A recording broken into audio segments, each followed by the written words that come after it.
Nos primeiros dias da Operação Barbarossa, uma imagem desconcertou as tropas alemãs na frente oriental. Mulheres soviéticas empunhando armas em trincheiras, bunkers e posições defensivas. Não era uma exceção, era política de Estado. Ao contrário do modelo nazista que confinava a mulher ao lar e à maternidade, a URSS havia integrado centenas de milhares em sua maquinaria militar. Aviadoras, franco-atiradoras, sapadoras e operadoras de tanques desafiavam não só o inimigo, mas toda uma concepção ideológica do papel feminino na guerra. E como combatentes, também eram capturadas. Como tratou o exército alemão as soviéticas que caíam prisioneiras? Porque muitas não foram consideradas soldados legítimos? E que papel jogou sua condição de mulher em tudo isso? Mulheres na frente, o inimigo que a Wehrmacht não esperava. O amanhecer de 22 de junho de 1941 trouxe consigo mais que o rugido de 3 milhões de soldados alemães cruzando a fronteira soviética. Trouxe uma descoberta que sacudiria as convicções mais profundas da Wehrmacht. Nas trincheiras inimigas atrás dos fuzis Mosin-Nagant havia mulheres. Para os comandantes alemães, educados na tradição prussiana, onde as mulheres permaneciam no lar enquanto os homens partiam à guerra, a presença de franco-atiradoras, artilheiras e operadoras de metralhadoras no Exército Vermelho representava algo incompreensível. Não era simplesmente uma diferença tática, era uma fratura civilizatória. Os primeiros relatórios chegaram desde o Grupo de Exército Centro durante as primeiras 48 horas da invasão. As unidades de reconhecimento reportavam resistência feroz em aldeias onde as defesas estavam comandadas por mulheres uniformizadas. Em Grodno, uma bateria antiaérea tripulada integralmente por mulheres soviéticas manteve à distância durante horas a 4ª Divisão Panzer. Os alemães não sabiam como processar esta realidade. A União Soviética havia construído esta capacidade militar feminina sistematicamente. Desde 1936, a nova Constituição Soviética proclamava a igualdade absoluta entre homens e mulheres, incluindo o direito e dever de defender a pátria. Durante a Guerra de Inverno contra a Finlândia, milhares de mulheres já haviam servido como médicas de combate, operadoras de rádio e franco-atiradoras. O Estado soviético não via contradição alguma em treinar uma mulher para matar inimigos do socialismo. Esta filosofia militar contrastava radicalmente com a doutrina nacional socialista. No Reich, a mulher ideal se definia por 3 palavras: Kinder, Küche, Kirche. Crianças, cozinha, igreja. A propaganda nazista celebrava as mães que davam filhos ao Reich, não as que empunhavam armas. Embora a guerra forçasse milhares de alemãs a trabalhar em fábricas de armamento, nenhuma foi enviada à frente de combate. A ideia mesma era anatema. A estrutura militar do Terceiro Reich não contemplava nenhuma via para que as mulheres acessassem funções de combate. A única instância em que o Estado nazista outorgou autoridade institucional às mulheres foi no contexto dos campos de concentração. Ali, como Aufseherinnen, as guardiãs do sistema concentracionário aplicavam castigos, supervisionavam prisioneiras e mantinham a ordem interna. No entanto, inclusive elas tinham limitações claras. Não recebiam treinamento militar, não eram consideradas parte do exército regular e, salvo exceções pontuais, não se lhes permitia portar armas de fogo. Sua função derivava do aparato repressivo, não da doutrina bélica. Ao contrário do Exército Vermelho, onde a mulher era combatente, para os nazistas uma mulher com poder só era admissível se operasse dentro do espaço fechado de um campo, longe da frente. Quando os oficiais alemães se enfrentaram a esta realidade em território soviético, a reação foi visceral. Nos diários pessoais do tenente-coronel Hermann Bauk, comandante da 1ª Divisão Panzer, aparecem repetidas referências à sua repugnância ante mulheres que traíam sua natureza empunhando armas. Para Bauk e seus contemporâneos, estas mulheres não eram soldados inimigos, eram aberrações. Os números amplificavam o choque. Entre 1941 e 1945, mais de 800 mil mulheres serviram nas Forças Armadas Soviéticas. Não se tratava de exceções simbólicas. Cerca de 200 mil participaram diretamente em combate. As franco-atiradoras soviéticas como Lyudmila Pavlichenko, com 309 eliminações confirmadas, demonstravam uma letalidade que desafiava todos os estereótipos alemães sobre a inferioridade feminina na guerra. Os regimentos de bombardeio noturno, tripulados exclusivamente por mulheres, semearam o terror nas linhas alemãs. Os soldados do Reich os apelidaram Nachthexen, as bruxas da noite. Estas pilotos voavam em biplanos obsoletos, cortavam os motores perto do objetivo e se deslizavam silenciosamente até soltar as bombas. O som que produziam lembrava vassouras cortando o ar. Para os alemães, era como se as mulheres soviéticas tivessem invocado forças sobrenaturais. A efetividade destas combatentes amplificava o desconforto alemão. Não era possível descartar sua presença como propaganda comunista, quando as baixas alemãs se acumulavam por fogo inimigo dirigido por mulheres. A resistência em cidades como Stalingrado e Leningrado dependia, em parte significativa, de mulheres que manejavam armas pesadas, colocavam minas e dirigiam unidades mistas. Esta realidade operacional chocava frontalmente com a cosmovisão nazista. Se as mulheres alemãs representavam a pureza racial e a maternidade sagrada, as mulheres soviéticas armadas encarnavam tudo o oposto. A degeneração comunista, a perversão dos papéis naturais, a ameaça à ordem masculina. Não eram inimigas em sentido militar tradicional. Eram símbolos viventes do que o nacionalsocialismo havia vindo a destruir. Os boletins de inteligência alemães começaram a registrar um padrão inquietante. As mulheres capturadas não se rendiam facilmente. Muitas preferiam o suicídio antes que a captura. Outras lutavam até o último cartucho. Seu fanatismo ideológico parecia superar inclusive o dos comissários políticos masculinos. Para os alemães, isso confirmava que o bolchevismo havia corrompido até a essência feminina. A propaganda interna alemã respondeu rapidamente.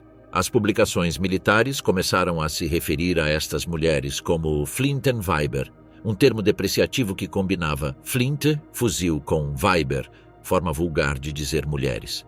Não eram soldados. Eram aberrações que haviam traído seu gênero. Esta categorização ideológica teria consequências letais. Ao negar-lhes o status de combatentes legítimas, o aparato militar alemão se preparava para tratá-las de maneira completamente diferente aos prisioneiros de guerra masculinos. As mulheres com fuzis não mereciam as proteções da Convenção de Genebra. Mereciam ser eliminadas como símbolo de tudo o que estava podre no sistema comunista. O choque cultural de 22 de junho de 1941 não foi só militar. Foi o momento em que duas visões incompatíveis do mundo, do gênero e da guerra colidiram nos campos de batalha da Frente Oriental. Uma delas veria nas mulheres combatentes heroínas da resistência antifascista. A outra as converteria em objetivos prioritários para o extermínio. Flintenweiber, a ordem de exterminar as combatentes soviéticas. Em 29 de junho de 1941, o Marechal Günther von Kluge redigiu uma ordem que selaria o destino de milhares. As mulheres em uniforme devem ser fuziladas. Esta instrução, emitida desde o 4º Exército, não foi uma resposta improvisada ao caos da frente, mas uma decisão que institucionalizou a eliminação sumária de combatentes soviéticas. Desde os primeiros dias da Operação Barbarossa, os oficiais alemães reportaram haver capturado mulheres entre as forças inimigas. Estas prisioneiras, vestidas com uniforme e equipamento militar, não receberam o tratamento que estipulavam as leis de guerra. O Estado-Maior do Grupo de Exército Centro classificou suas execuções como parte de operações de limpeza, utilizando deliberadamente uma linguagem vaga para evitar a denominação de prisioneiras de guerra. Em julho de 1941, o 122 Regimento de Infantaria documentou a execução de 30 mulheres combatentes perto de Vitebsk. Não se realizou julgamento nem interrogatório formal. A evidência de participação militar bastava. A palavra uniforme se converteu em sinônimo de condenação. O general Ernst Hammer, à frente da 75ª Divisão de Infantaria, ampliou a política em suas diretrizes internas. As mulheres russas em uniforme serão fuziladas por princípio. Esta formulação eliminava qualquer distinção entre papéis de combate, funções médicas, posto ou idade. O ato de portar uniforme soviético era uma transgressão intolerável. Os comandos Panzer atuaram com maior crueza. Um relatório do 4º Grupo Panzer documenta a ordem verbal de um oficial que instruía seu batalhão a não tomar mulheres prisioneiras. A frase textual ficou registrada. As Flintenweiber e demais elementos perigosos não vão ao campo de prisioneiros. Vão à árvore mais próxima. Esta linguagem direta e brutal marcou o tom operativo em setores sob seu controle. Em 10 de outubro de 1941, o Marechal Walter von Reichenau emitiu a chamada Ordem de Severidade, que exigia de todas as unidades mostrar dureza implacável contra comissários políticos, partisanos e elementos irregulares. Embora não mencionasse explicitamente as mulheres, as combatentes soviéticas já eram tratadas como tais. As divisões que operavam na Ucrânia e Bielorrússia aplicaram esta ordem a toda mulher capturada com aparência militar. Entre os casos documentados, destaca o do 34º Regimento de Infantaria, que executou uma operadora de rádio soviética em Polotsk. Segundo o relatório, foi obrigada a cavar sua própria cova e depois fuzilada frente a civis locais. Não se apresentou evidência de combate. Só levava um transmissor portátil e uma caderneta codificada. A partir de agosto, as execuções sumárias começaram a aparecer em partes de guerra oficiais. No setor do Grupo de Exércitos Norte, o comandante do 217º Regimento anotou a eliminação de 4 elementos femininos bolcheviques, sem maior detalhe. A normalização do termo elemento evidenciava a perda de humanidade aplicada a estas mulheres. Paralelamente, os Einsatzgruppen, unidades especiais que seguiam o exército regular, receberam instruções específicas. O Einsatzgruppe B reportou haver processado 847 mulheres na Bielorrússia entre setembro e novembro. Os registros indicam que muitas delas eram classificadas como suspeitas de colaboração armada ou contato com grupos partidários. Nenhuma recebeu processo formal. Nestes relatórios, o termo Flintenweiber começou a aparecer com frequência. Tratava-se de uma palavra composta, mulheres com fuzil, usada de forma depreciativa. Em documentos internos, substituiu expressões como franca-atiradoras ou soldados femininas. O uso do termo permitia omitir detalhes e reduzia qualquer complexidade tática a uma categoria puramente ideológica. A propaganda do Reich reforçou esta narrativa. Em agosto, das Schwarzkorps, o órgão oficial das SS, publicou um editorial intitulado Contra os Ratos de Stalin, no qual se afirmava: estas mulheres armadas não são mães, não são esposas, são ferramentas degeneradas do bolchevismo. Justificava-se sua eliminação como ato de higiene moral e racial. O manual interno Feindbild Ost, distribuído pela Wehrmacht a unidades de primeira linha, incluía seções dedicadas a reconhecer inimigos perigosos. Sob a categoria de irregulares femininas, recomendava-se atuar com máxima precaução e determinação. Um parágrafo final esclarecia: estas mulheres não devem ser tratadas como prisioneiros convencionais. Seu fanatismo ideológico supera o dos comissários. O que diferenciou esta política de outras práticas de guerra foi sua sistematização. Algumas divisões começaram a registrar as execuções de mulheres como parte de suas estatísticas operacionais. O 198º Regimento de Infantaria, por exemplo, incluiu em seu relatório mensal de novembro uma tabela com 3 colunas: combates ganhos, material inimigo destruído e elementos femininos neutralizados. As execuções não se limitavam a mulheres com funções de combate direto. As enfermeiras soviéticas, apesar de estarem protegidas pela Convenção de Genebra, eram executadas com frequência. O argumento utilizado era sua colaboração logística com o terrorismo bolchevique. Na frente de Smolensk, o Batalhão de Reconhecimento 8º recebeu autorização verbal para fuzilar 3 enfermeiras capturadas junto a uma unidade destruída. Algumas unidades desenvolveram procedimentos simplificados. Um exemplo foi o protocolo adotado pela 137ª Divisão de Infantaria: revisão do uniforme, busca de armas, interrogatório verbal não maior a 10 minutos e decisão imediata. Nas margens do documento, um oficial anotou: não há tempo para interrogatórios longos. Se levam botas militares, são combatentes. Na retaguarda, o processamento de prisioneiras também foi influenciado por estas diretrizes. No campo de trânsito do Lag 184, perto de Mogilev, se estabeleceu uma categoria específica para mulheres capturadas. Os registros mostram que nenhuma mulher com formação militar registrada foi transferida a campos de prisioneiros. A maioria foi executada ou desapareceu sem deixar constância. O impacto destas ações foi conhecido pelos altos comandos. Em uma reunião do Grupo de Exércitos Centro em novembro de 1941, se discutiu brevemente a gestão de elementos femininos bolcheviques. O general Hans von Salmuth assinalou que a eliminação imediata reduz o risco de propaganda inimiga e de resistência local. Ninguém objetou. As execuções também foram utilizadas como elemento de dissuasão. Em alguns povos ocupados, os alemães obrigavam civis a presenciar os fuzilamentos de mulheres combatentes. Buscava-se gerar terror e mostrar que não haveria clemência para quem colaborasse com o Exército Vermelho, sem importar o gênero. Em setores onde operavam Einsatzgruppen, a brutalidade se intensificou. No distrito de Orsha, o Einsatzgruppe C realizou uma execução pública de 6 mulheres identificadas como francatiradoras. O relatório descreve como se as amarraram a postes de telefone e se fuzilou em presença de povoadores. Não houve registro de identificação formal. Para dezembro de 1941, a política de execução de mulheres combatentes soviéticas estava plenamente integrada na operação militar da Frente Oriental. Não se tratava de casos isolados nem de excessos de soldados descontrolados. Era um mecanismo previsto, executado e aceito pelo aparato militar do Reich. A escala do extermínio começa a vislumbrar-se nas estatísticas parciais. Nos arquivos do Heeresgruppe Mitte se conservam relatórios que mencionam mais de 3.000 elementos femininos eliminados nos primeiros 6 meses da campanha, a maioria sem julgamento nem identificação completa. Tratava-se de uma cifra inferior à real, dado que muitas execuções não eram reportadas formalmente. O processo não gerava consequências disciplinares.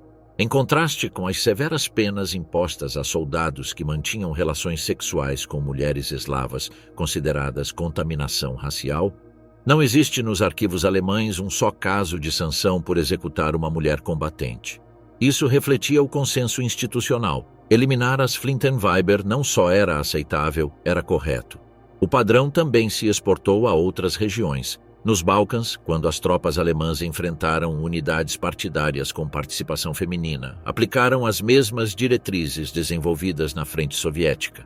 A experiência com as mulheres do Exército Vermelho havia criado uma categoria tática baseada não na ameaça real, mas em uma negação absoluta de seu direito a existir como combatentes. Nos julgamentos do pós-guerra celebrados em Nuremberg e outros tribunais, o extermínio específico de combatentes femininas não foi abordado como tema diferenciado. Muitos testemunhos sobre estas práticas foram ignorados ou incorporados sob o rótulo geral de crimes contra prisioneiros.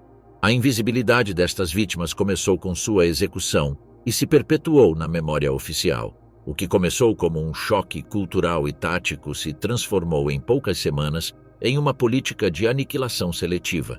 O uniforme, que para os soviéticos era símbolo de igualdade e dever, foi para os alemães uma aberração a erradicar. E assim, milhares de mulheres armadas foram apagadas não só do campo de batalha, mas dos registros que alguma vez poderiam ter contado sua história. Prisioneira do Reich, o destino reservado a soldados soviéticas.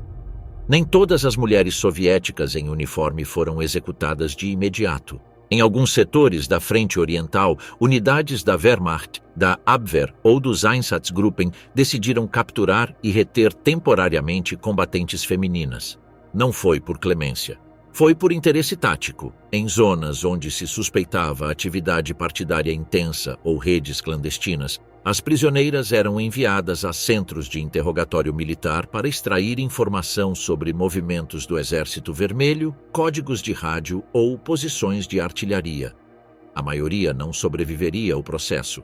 A Abwehr, serviço de inteligência militar alemão, estabeleceu centros específicos para este propósito em cidades ocupadas como Smolensk, Mogilev e Gomel. Estes lugares foram condicionados em edifícios administrativos requisados, com salas de detenção, celas de isolamento e equipamentos de interrogatório. Os relatórios internos indicam que entre julho e dezembro de 1941, pelo menos 1.300 mulheres soviéticas foram processadas nestes pontos. O coronel Reinhard Gehlen, chefe de inteligência do Grupo de Exércitos Centro, Implementou um sistema de formulários estandardizados para o interrogatório de mulheres combatentes.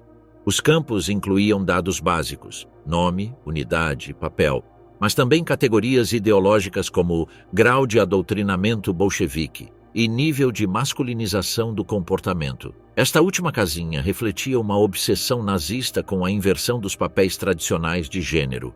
Os métodos aplicados combinavam pressão psicológica, ameaças e tortura física controlada. Manuais da Abwehr recomendavam alternar interrogadores homens jovens com oficiais maiores para gerar dissonância emocional na prisioneira. Em teoria, se devia evitar o dano físico severo nos primeiros dias. Na prática, muitas mulheres foram golpeadas, privadas de sono ou submetidas a posições forçadas. Um documento datado em agosto de 1941 detalha os resultados de 97 interrogatórios em Smolensk. Em 58 casos, as prisioneiras não cooperaram e foram classificadas como elementos fanáticos. Estas mulheres foram eliminadas nas seguintes 48 horas. Em 19 casos se obteve informação útil sobre rotas de retirada soviéticas. Só 5 foram transferidas a campos de trânsito. O resto desapareceu. A seguinte etapa do processo era a classificação operativa. Uma vez completado o interrogatório, as prisioneiras eram etiquetadas segundo critérios não militares, mas ideológicos. A Wehrmacht estabeleceu uma tipologia operativa para classificar as combatentes soviéticas capturadas, dividindo-as em 4 categorias. Subversivas perigosas, que incluía combatentes convencidas com treinamento avançado, partidárias ativas, mulheres envolvidas em ações armadas em zonas rurais ou urbanas, colaboradoras civis como enfermeiras, mecanógrafas ou pessoal de apoio, e, finalmente, elementos não classificáveis, ou seja, prisioneiras sem evidência concreta em sua contra nem utilidade informativa aparente.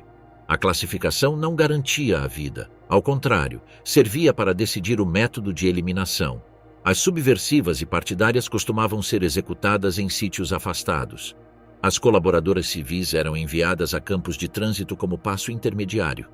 As não classificáveis costumavam desaparecer em rotas de transporte ou morrer por omissão. O maior Hans Krebs, oficial de ligação entre a Wehrmacht e as SS em Minsk, desenhou um procedimento de transferência que estandardizou estas rotas. Os campos de trânsito como o Dulag 121 em Minsk ou o Dulag 184 em Vitebsk serviam como funis logísticos. As mulheres permaneciam ali entre 2 e 5 dias antes de seu destino final. As condições nestes campos eram deliberadamente brutais. No Dulag 121, os barracões previstos para 50 pessoas albergavam mais de 200. As rações consistiam em sopa aguada e pão mofado. Não havia mantas nem atenção médica. Um relatório da Cruz Vermelha Alemã enviado em novembro de 1941 e depois arquivado, mencionava que a taxa de mortalidade é alta e previsível. O transporte para os campos de trabalho ou extermínio se realizava em vagões de gado sem ventilação, com entre 70 e 90 prisioneiras por unidade. Não se entregava comida durante trajetos que duravam dias. O capitão Franz Stangl, encarregado de logística no setor de Gomel, calculava uma perda operativa aceitável de 10% em rota. As mulheres que morriam no trajeto eram atiradas ao lado das vias sem registro. No trajeto para Ravensbrück, principal campo feminino do Reich, se documentaram casos em que mais de 30% das mulheres faleceram antes de chegar. As sobreviventes eram selecionadas segundo capacidade física. As consideradas inúteis eram eliminadas às poucas semanas por esgotamento ou ineficiência. Os arquivos da SS conservam fichas individuais de 217 combatentes soviéticas enviadas a Ravensbrück entre outubro de 1961 e 41 e janeiro de 1942. Na maioria se anotava sua especialização, franca-atiradora, transmissora, sapadora, e uma observação subjetiva como hostil persistente, potencial perigoso ou reabilitação não viável. O procedimento de ingresso implicava raspagem total de cabeça, designação de número e eliminação de toda a pertença. O uniforme soviético era destruído frente a elas. Algumas, segundo testemunhos de prisioneiras polonesas, ainda conservavam metralhadora no corpo, sem haver recebido atenção médica. O Dr. Fritz Klein, médico de campo adscrito temporariamente a Ravensbrück, elaborou uma tabela de classificação de prisioneiras segundo nível de perigosidade ideológica. As soviéticas figuravam sempre nos 2 primeiros níveis.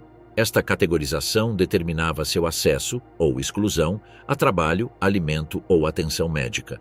Nem todas as mulheres capturadas eram enviadas a campos de extermínio ou trabalho escravo.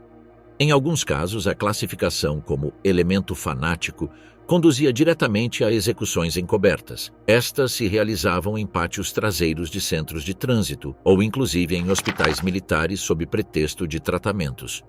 Em outubro de 1941, o Hospital de Campanha Militar 162 em Borisov reportou oficialmente o falecimento por septicemia de 8 mulheres soviéticas.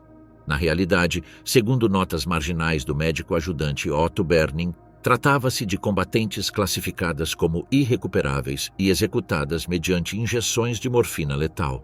Nos interrogatórios, a violência sexual apareceu como método complementar. Embora a doutrina oficial da Wehrmacht o proibisse, vários relatórios internos registram seu uso em contextos de pressão.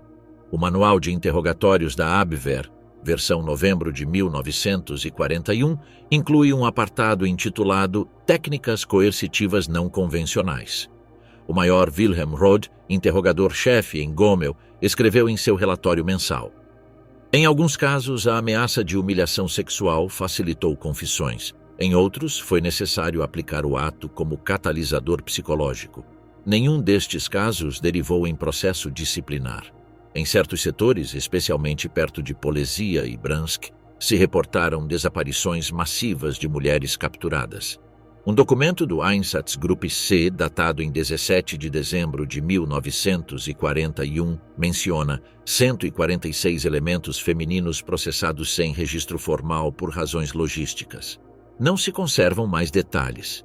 A deportação e classificação de mulheres combatentes não foi um desvio do sistema, mas uma fase intermediária do mesmo processo de extermínio.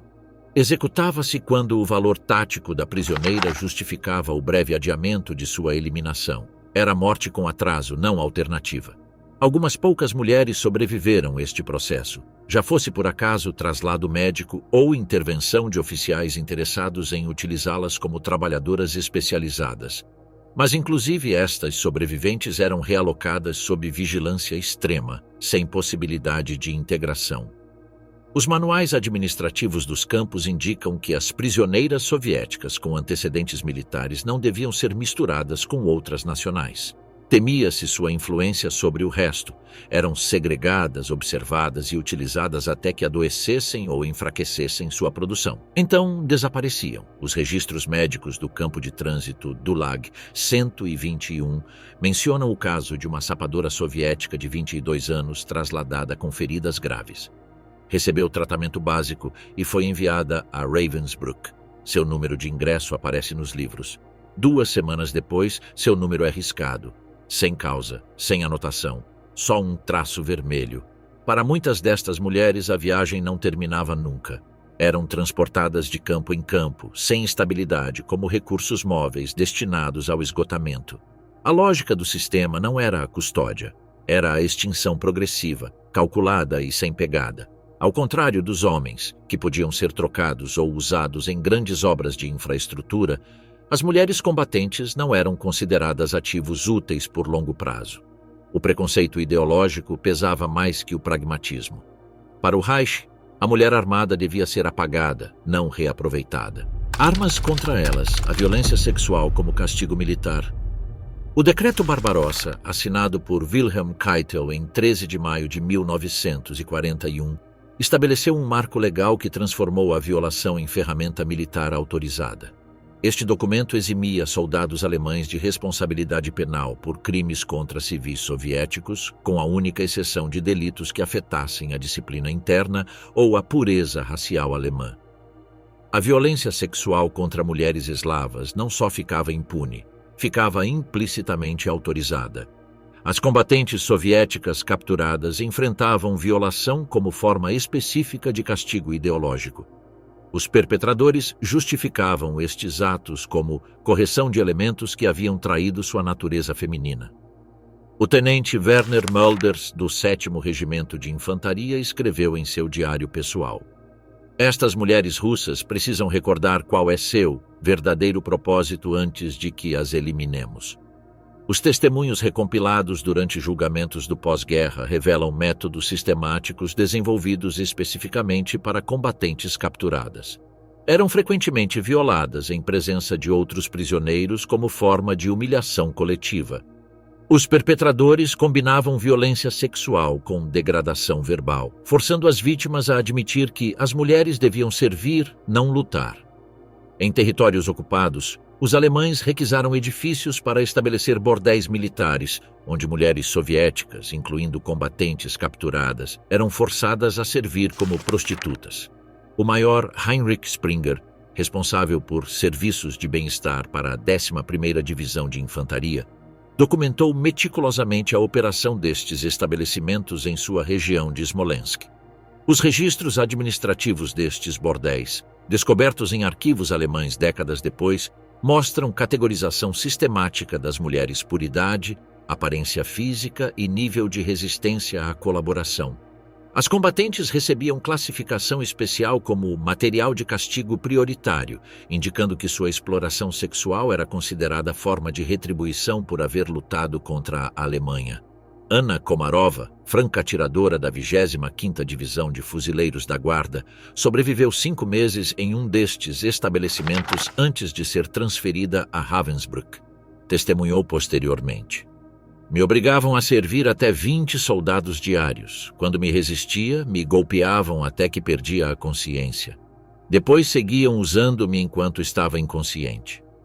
Os relatórios médicos militares alemães proporcionam evidência estatística de violência sexual generalizada.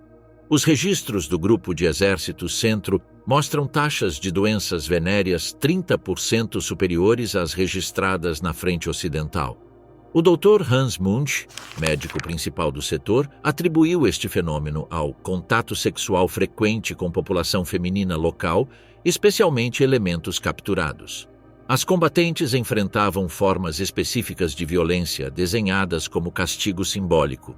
Os testemunhos documentam casos onde franca-atiradoras eram violadas com seus próprios fuzis antes de ser executadas. Outros descreviam mutilação genital como correção de mulheres que haviam esquecido sua função reprodutiva natural. O sargento Otto Kretschmer, do 3º Batalhão de Reconhecimento, documentou em reportes oficiais a violação sistemática de 6 mulheres capturadas durante operações antipartidárias perto de Briansk. Seu relatório as descrevia como elementos femininos processados segundo procedimentos padrão para correção ideológica antes de eliminação final. Os interrogadores alemães incorporaram ameaças de violência sexual e seu cumprimento como técnica autorizada para quebrar resistência de combatentes capturadas.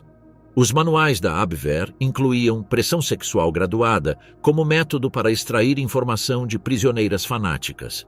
O Maior Rudolf Lang, especialista em interrogatórios, reportou sucesso de 80% utilizando estes métodos. Em algumas regiões, a violação de combatentes se converteu em espetáculo público. O capitão Franz Reichleitner organizou violações coletivas de mulheres capturadas na praça principal de Gomel, forçando a população local a presenciar a humilhação. Estes eventos serviam como advertência sobre as consequências de resistir à ocupação alemã. Paradoxalmente, o mesmo sistema que autorizava violações múltiplas contra mulheres soviéticas sancionava severamente relações consensuais prolongadas. Os arquivos disciplinares mostram soldados executados por contaminação racial depois de manter relações voluntárias com mulheres eslavas, enquanto perpetradores de violações documentadas não enfrentavam processo algum. O soldado Klaus Barbie foi submetido à corte marcial e executado por manter uma relação de 6 meses com uma trabalhadora forçada ucraniana. O mesmo tribunal ignorou completamente as acusações de que havia violado sistematicamente mulheres combatentes durante operações de limpeza. O sistema protegia a pureza racial alemã, não a integridade física das vítimas. As mulheres que sobreviviam violações múltiplas enfrentavam trauma adicional mediante gravidezes forçadas. Os alemães proibiam abortos a mulheres soviéticas violadas, argumentando que as crianças resultantes seriam racialmente inferiores, mas úteis como mão de obra futura. Estas mulheres grávidas eram enviadas a campos especiais, onde davam à luz em condições brutais. Vera Malakova, comandante de unidade de sapadores, ficou grávida depois de violações repetidas durante cativeiro em Minsk. Foi transferida a uma instalação onde deu à luz sem assistência médica. Seu filho morreu 3 dias depois por falta de atenção básica. Malakova testemunhou: "Me fizeram parir como animal para depois deixar morrer o bebê. Era crueldade pura. As tropas alemãs desenvolveram táticas específicas para capturar combatentes mediante enganos que prometiam tratamento como prisioneiras de guerra.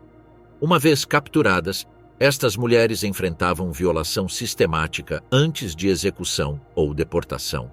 O tenente Friedrich Hartenstein especializou sua unidade nestas operações, reportando alta efetividade em neutralização de elementos femininos hostis.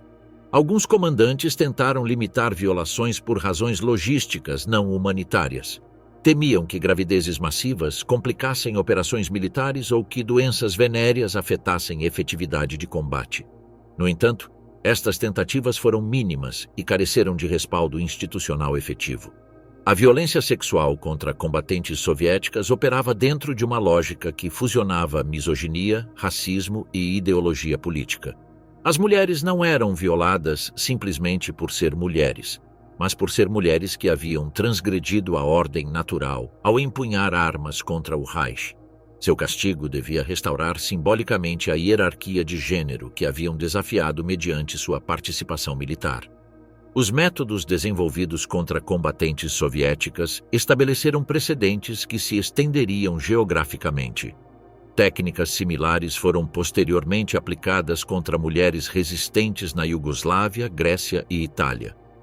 A violação havia evoluído de crime de guerra ocasional a componente sistemático da estratégia militar alemã em territórios ocupados. Caminho a Ravensbrück, o último destino das combatentes capturadas. A 90 quilômetros ao norte de Berlim, entre lagos que refletiam o céu alemão com ironia cruel, se erguia Ravensbrück. Este campo, único em seu desenho específico para mulheres, se converteria no destino final para milhares de combatentes soviéticas que haviam sobrevivido captura, interrogatório e deportação. Sua chegada marcava não o final de seu sofrimento, mas sua transformação em material humano para os projetos do Reich. Os trens que chegavam à estação de Fürstenberg descarregavam mulheres marcadas com precisão burocrática alemã.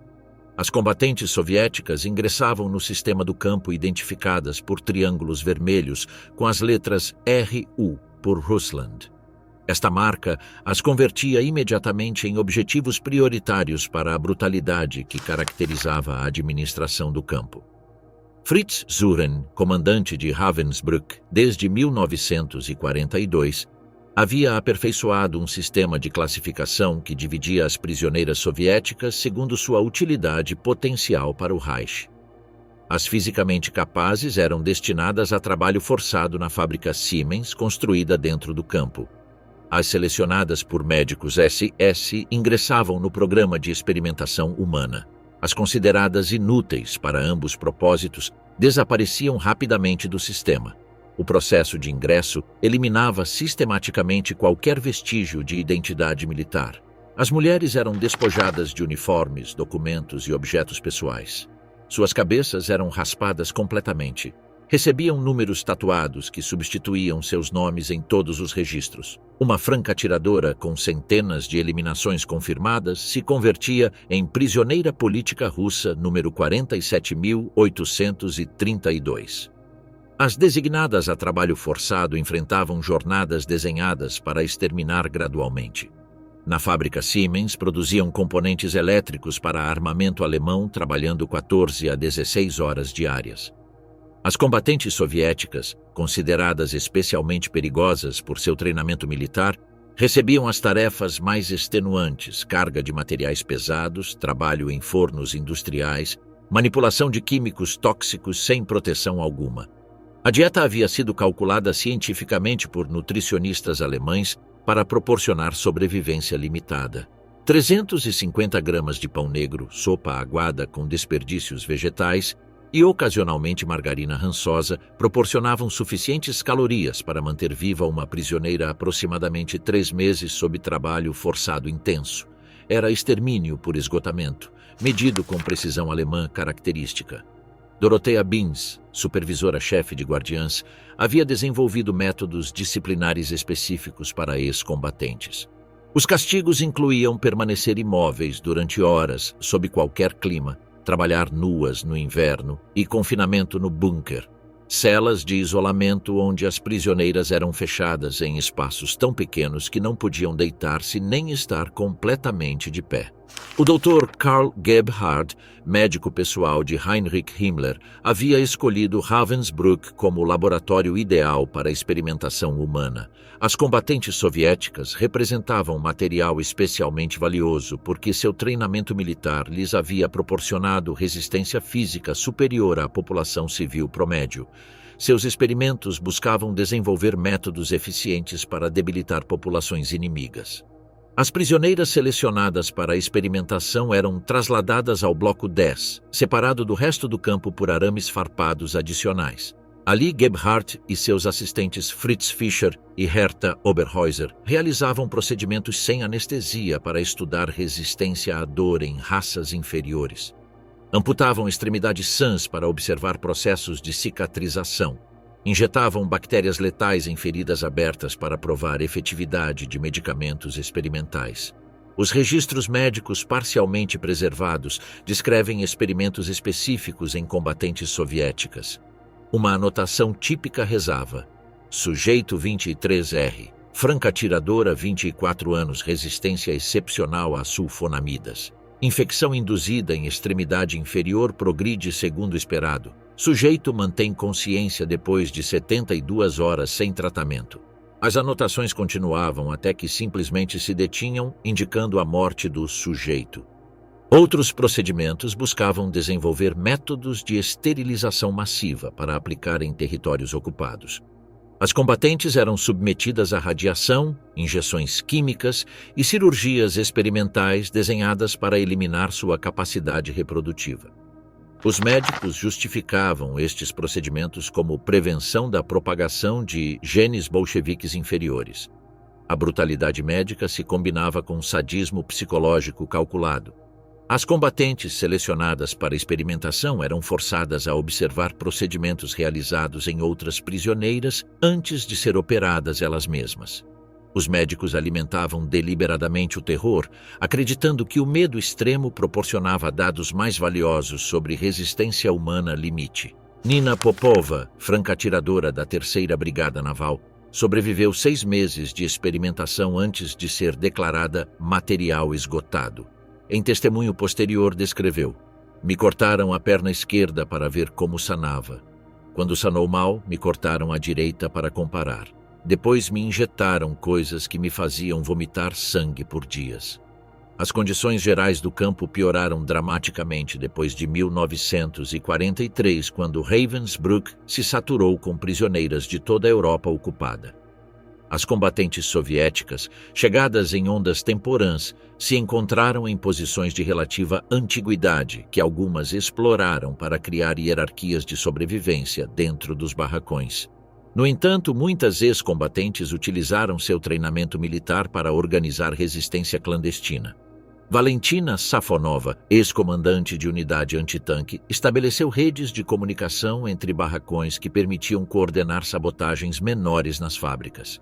Sua disciplina militar, forjada em batalhas da Frente Oriental, proporcionava vantagens psicológicas para resistir à desumanização sistemática. A sabotagem tomava formas sutis, mas efetivas. As combatentes com experiência técnica introduziam defeitos em componentes elétricos, retardavam produção mediante acidentes coordenados e ocasionalmente danificavam maquinaria custosa. Os alemães respondiam com castigos coletivos, mas nunca conseguiram eliminar completamente esta resistência. A mortalidade entre prisioneiras soviéticas superava significativamente a de outros grupos nacionais. Os relatórios administrativos de Suren mostram que entre 60% e 70% das combatentes soviéticas ingressadas morreram antes do final da guerra. As causas oficiais variavam desde doenças infecciosas até acidentes laborais e tentativas de fuga. As mortes se registravam como estatísticas anônimas. Os relatórios mensais listavam simplesmente cifras. Baixas russas, fevereiro de 1943, 127. Março de 1943, 203. Não havia nomes individuais, histórias militares, nem notificação a familiares. As combatentes que haviam defendido Stalingrado ou Leningrado desapareciam em números burocráticos. Durante 1944, quando as forças soviéticas se aproximavam de território alemão, a administração de Ravensbrück acelerou a eliminação de prisioneiras consideradas especialmente perigosas. As combatentes soviéticas encabeçavam esta lista por seu potencial como testemunhas de crimes alemães e seu valor propagandístico para o Exército Vermelho. O Dr. Friedrich Meneck, psiquiatra da SS, desenvolveu um programa de eutanásia específico para elementos irrecuperáveis. Selecionava combatentes soviéticas para injeções letais baseando-se em critérios que combinavam utilidade laboral decrescente com perigosidade ideológica percebida. Suas anotações médicas descreviam estes assassinatos como tratamento terapêutico final. Uma câmara de gás móvel foi trasladada a Ravensbrück em fevereiro de 1945 especificamente para acelerar a eliminação de prisioneiras soviéticas. Operada pelo SS Unterscharführer Erich Mussfeld, esta instalação processava grupos de 50 a 70 mulheres cada sessão.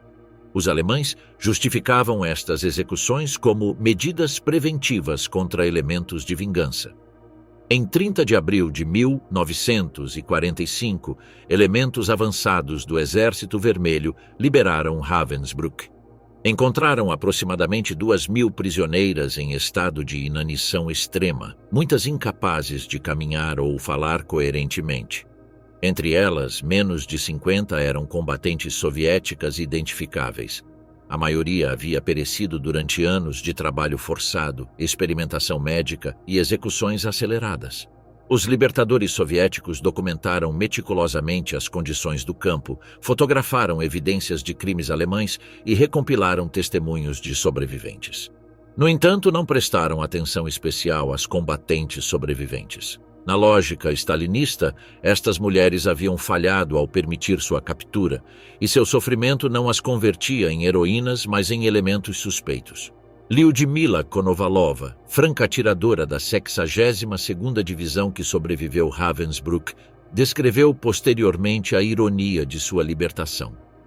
Esperei 3 anos a que chegassem nossos soldados. Quando finalmente chegaram, me prenderam por ser prisioneira de guerra. Havia sobrevivido aos alemães para ser castigada pelos russos. Para as poucas combatentes que sobreviveram Ravensbrück, a libertação marcou o começo de uma nova fase de perseguição.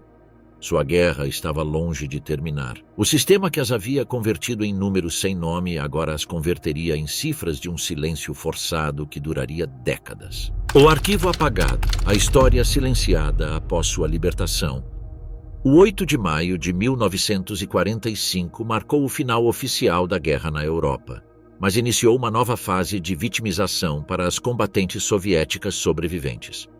Sua libertação de campos alemães as enfrentou à suspeita sistemática de seu próprio governo, que via em cada prisioneiro retornado um potencial traidor que havia sobrevivido mediante colaboração. A Ordem número 270 de Stalin, assinada em 16 de agosto de 1941, havia declarado traidores automaticamente a todos os soldados soviéticos que se rendessem ao inimigo. Esta disposição não considerava circunstâncias de captura, gênero, idade ou condições de cativeiro. Para a paranoia stalinista, permanecer vivo em mãos inimigas constituía evidência prima facie de traição. O coronel Ivan Serov, chefe do NKVD para assuntos de repatriação, havia estabelecido um sistema de filtração que operava mediante campos especiais onde os ex-prisioneiros enfrentavam interrogatórios desenhados para detectar colaboração. As mulheres combatentes recebiam escrutínio particularmente intenso, porque sua sobrevivência parecia especialmente suspeita a interrogadores masculinos. Os questionários de filtração, preservados em arquivos do FSB, revelavam a lógica paranoica do processo. As perguntas se centravam não em sofrimentos padecidos, mas em métodos de sobrevivência. Como havia obtido comida adicional? Que informação havia proporcionado em troca de tratamento médico? Havia mantido contato sexual com alemães? Cada resposta se analisava como evidência de traição potencial. Klavdia Nechaeva, ex-franca-atiradora que sobreviveu 18 meses em Ravensbrück, enfrentou 6 meses de interrogatórios em um campo de filtração siberiano. Os investigadores se obsessionaram com explicar como havia sobrevivido enquanto outras prisioneiras morriam. Nechaeva foi finalmente liberada, mas nunca reabilitada oficialmente. Seu expediente militar permaneceu marcado como não confiável até sua morte em 1982. O silêncio se converteu em política estatal. As autoridades soviéticas proibiram categoricamente publicações, memórias ou testemunhos sobre experiências em campos alemães. Qualquer referência a cativeiro era censurada automaticamente de histórias oficiais de guerra. As combatentes sobreviventes receberam instruções explícitas de não discutir suas experiências com ninguém. Esta política tinha objetivos múltiplos: proteger a narrativa de heroísmo soviético inquebrantável, evitar reconhecer a magnitude de crimes alemães que o governo não havia podido prevenir e eliminar testemunhos sobre condições militares que haviam facilitado capturas massivas. O Estado soviético precisava que não existissem derrotas, capturas, nem sobrevivência comprometedora. Os arquivos relacionados com prisioneiros de guerra foram classificados com máximo segredo. Documentos sobre filtração, listas de ex-prisioneiros e testemunhos sobre experiências alemãs foram depositados em arquivos especiais do KGB, inacessíveis inclusive para historiadores oficiais do Partido Comunista.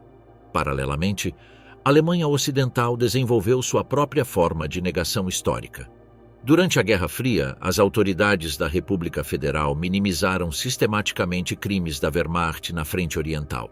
A narrativa predominante apresentava o exército alemão como instituição profissional que havia lutado honradamente contra o bolchevismo. O general Franz Halder, ex-chefe do Estado-Maior alemão, dirigiu durante os anos 1950 um programa de revisão histórica que sanitizou arquivos militares. Documentos que evidenciavam ordens contra combatentes femininas, relatórios sobre violações sistemáticas e registros de deportações desapareceram de coleções oficiais ou foram transferidos a arquivos classificados. Os julgamentos por crimes de guerra evitaram examinar o tratamento específico de combatentes soviéticas.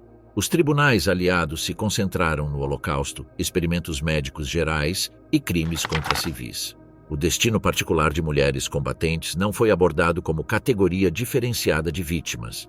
O julgamento de Ravensbrück, celebrado em Hamburgo entre 1946 e 1948, exemplifica estas omissões. Embora vários médicos SS foram condenados por experimentos, nenhum testemunho se centrou em combatentes soviéticas como o grupo especificamente vitimizado. As sobreviventes soviéticas não foram chamadas a testemunhar, oficialmente por complicações diplomáticas com as autoridades de Moscou. O fiscal britânico Coronel T. M. Backhouse evitou deliberadamente testemunhos que pudessem destacar crimes específicos contra comunistas, temendo complicar as relações ocidentais com a nova Alemanha Federal, considerada aliada essencial na Guerra Fria emergente. A justiça se subordinou à conveniência geopolítica. Esta conspiração de silêncio manteve oculta durante décadas a história de combatentes soviéticas capturadas. No Ocidente, predominava a narrativa de uma Wehrmacht que havia lutado limpamente no leste. Na URSS, estas mulheres simplesmente não existiam em versões oficiais da guerra. Os primeiros estudos acadêmicos sobre violência nazista na Frente Oriental, publicados durante os anos 1960 e 1970, se concentraram em genocídio judaico, repressão de partidários e destruição de povos eslavos. As combatentes capturadas permaneciam invisíveis, sendo uma categoria ambígua que não encaixava em marcos analíticos estabelecidos. O colapso da União Soviética em 1991 começou a abrir alguns arquivos, mas o processo tem sido extremamente lento. O FSB, sucessor do KGB, mantém controle restritivo sobre documentos relacionados com prisioneiros de guerra. Muitos expedientes permanecem classificados sob argumentos de segurança nacional, embora os eventos ocorreram há mais de 70 anos. Os arquivos alemães têm liberado mais material desde a reunificação, mas décadas de sanitização durante a Guerra Fria eliminaram evidência crucial. Pesquisadores contemporâneos devem reconstruir esta história mediante fragmentos documentais, testemunhos orais limitados e evidência circunstancial. As poucas sobreviventes que permaneciam vivas durante os anos 1990 enfrentaram obstáculos adicionais para contar suas histórias. Décadas de silêncio forçado haviam erodido memórias traumáticas. Muitas haviam desenvolvido mecanismos psicológicos que incluíam suprimir recordações de cativeiro. Outras temiam que falar afetasse suas pensões de veteranas. Tatiana Baramzina, franca-atiradora que sobreviveu Ravensbrück e filtração soviética, nunca falou publicamente sobre suas experiências até uma entrevista em 1998, 3 anos antes de sua morte. Explicou: "Durante 50 anos, cada vez que alguém perguntava sobre a guerra, eu dizia que havia estado doente em um hospital. Era mais fácil que explicar a verdade. Os números disponíveis proporcionam só estimativas aproximadas da tragédia. Entre 20 mil e 30 mil combatentes soviéticas foram capturadas por forças alemãs durante a guerra. Menos de 10% sobreviveu até a libertação. Destas sobreviventes, um número significativo morreu durante a filtração soviética ou em campos de trabalho siberianos. As que sobreviveram ambas perseguições raramente falaram publicamente. Suas histórias se perderam com suas mortes, levando-se testemunhos insubstituíveis sobre um dos aspectos mais brutais da guerra na frente oriental. O desaparecimento administrativo havia triunfado completamente. Esta invisibilização representa mais que negligência historiográfica. Constitui uma forma continuada de violência institucional que se estende desde a captura inicial até o presente. As combatentes foram vitimizadas primeiro por seus captores alemães, depois por seu próprio governo e finalmente por décadas de negação em ambos blocos da Guerra Fria.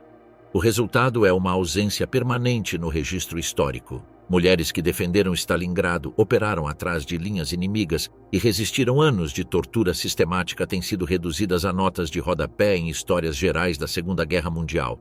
Sua coragem tem sido eclipsada pelo silêncio, seu sofrimento negado por conveniência política. Quando as últimas testemunhas diretas faleceram durante a primeira década do século XXI, reconstruir completamente esta história se tornou impossível. O desaparecimento administrativo havia conseguido seu objetivo: apagar da memória coletiva milhares de histórias de mulheres que lutaram por suas convicções, sofreram por seu gênero e foram castigadas por sua nacionalidade. Seu legado reside não em monumentos oficiais, mas em fragmentos de testemunhos, documentos parciais e a persistência de pesquisadores que se negam a permitir que esta história permaneça enterrada para sempre. São fantasmas de arquivos classificados, vítimas de uma conspiração de silêncio que sobreviveu tanto ao Terceiro Reich como à União Soviética, recordando-nos que a história escrita pelos vencedores frequentemente omite aqueles que pagaram o preço mais alto pela vitória.